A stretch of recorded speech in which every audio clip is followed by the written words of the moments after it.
Now we will have the arc addition postulate. O, unsa po diyang giingon dere?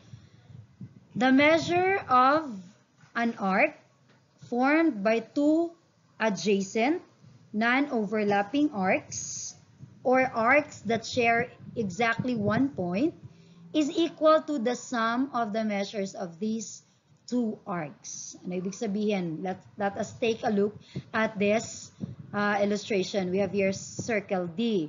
So, ang ibig sabihin nito, ang sukat daw ng arc na gawa or ang sukod sa arc nga na-form sa kaduha ka adjacent. Ibig sabihin, kumbaga silingan, pero wala sila nagsapaw na arcs. Parehas ani. AB and BC. Na sila common endpoint. Kanilang yun ang ilahang gi-share. Ang sukod daw aning AC nga naporma sa arc AB o BC is equal to sukod ni arc AB o ang sukod ni plus sukod ni BC. Ana ra ka simple. So pila ang measure ni arc AC? Okay, atong isolve. Naabay given dire kung pila ang measure ni AC, wala mo atong pangitaon. Pero AC is formed by arc AB and BC. Pero wala tay sukod nila. Pero naatay measure sa angle. Mga angle that intercepts those arcs.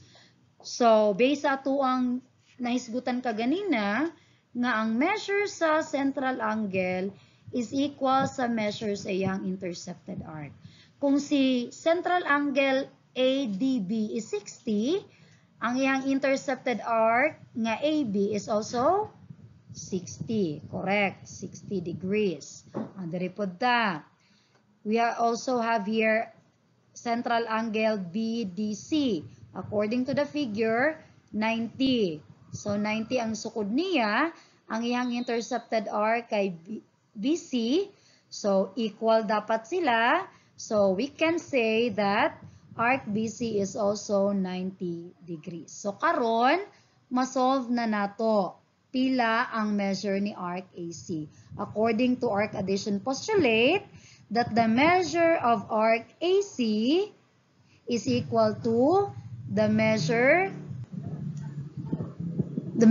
of arc AB plus the measure of arc BC. So, naanata dire. So, that means the measure of arc AC is equal to the measure of arc AB is 60. So, we have here 60 plus the measure of arc BC is 90.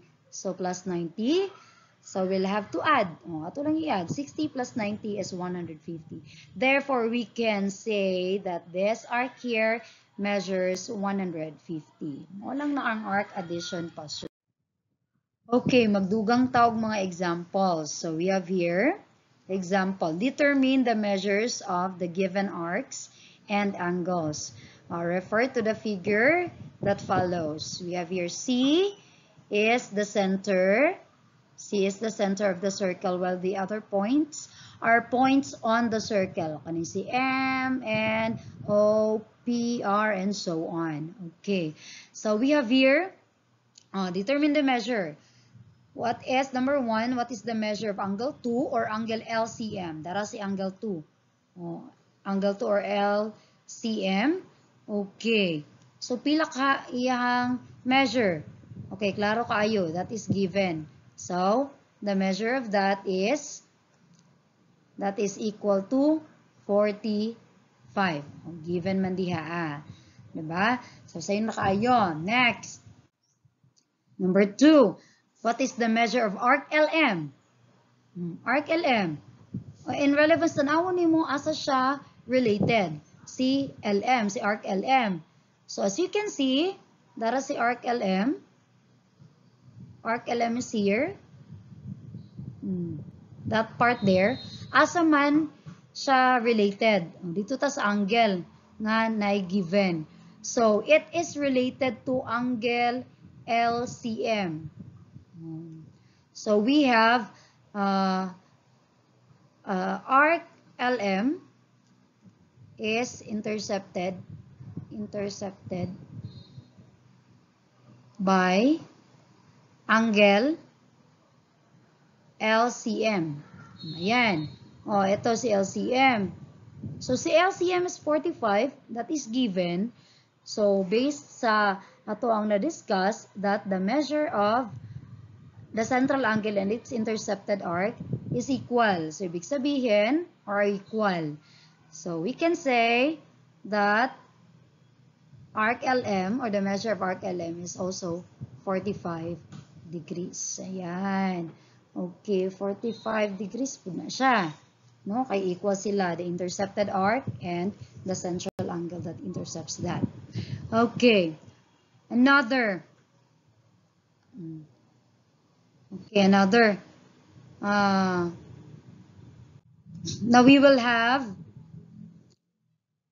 what's the measure of arc XQ? O, asa si XQ? XQ is, dara. So, the minor arc XQ, kani siya. Yan. Oh. Unyan, saan man ni karon? Asa man nato siya ma-relate? So, ma-relate nato siya, dari, kaning nga part. So, we have XQ, unya kaning RO. Nga naman, kung tanawon nato, RO is 30 degrees. 30 degrees. So, ang iyang kaning nga angle dire, which is mo ang nag-intercept sa iya is also 30 degrees. Kaya equal man na sila, the intercepted arc ug ang central angle. Karon, this angle in relevance to angle 1, kani dire, angle 1, what can you say? Yes, that's correct. They are also equal 30 degrees. Asa gikan na siya, unsay tawag day ani nga angle? Ang tawag sa ilahang duha, meron tayong tinatawag na vertical angles. Vertical angles, no? Are congruent. Vertical angles are congruent. Ibig sabihin, or congruent. Ibig sabihin, they have the same measure. Pareha silang sukod. Unsa nang vertical angles? Angles nga na-form by two lines. So, kani siya o kana siya equal. And, kani po siya o kana equal. So, ibig sabihin, ang measure diri mo po na measure diha.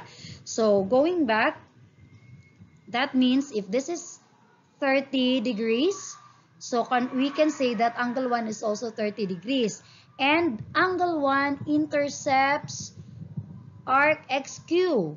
So, we can say that arc XQ is also 30 degrees. Ayan. So, 30 degrees si arc XQ. O 30. Alright. Next, we'll solve for the measure of arc LN. O, asa na po ni si LN? O, dara si LN. Here is LN. Okay, LN. Yan. Ang tanong. Oh, ilang sukod ani? Okay, by arc addition postulate, we can say that the measure of arc LN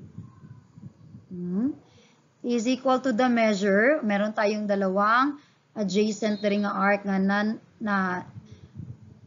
non-overlapping. So, nata dire. So, pareha siya sa, so, LN is equal to the measure of arc LM plus the measure of arc MN. So, what is the measure? Na naman dire, kaya na-solve naman nato na kaganina. We have 45 si LM here plus CMN is also 45 degrees. So, just add the two. So, we have the measure of arc LN is 90. I hope nga nasabtan ninyo ang ato ang presentation. And don't forget to answer the questions at the end of this presentation. So, pwede niyo i-comment ang inyong mga answer. Thank you and goodbye.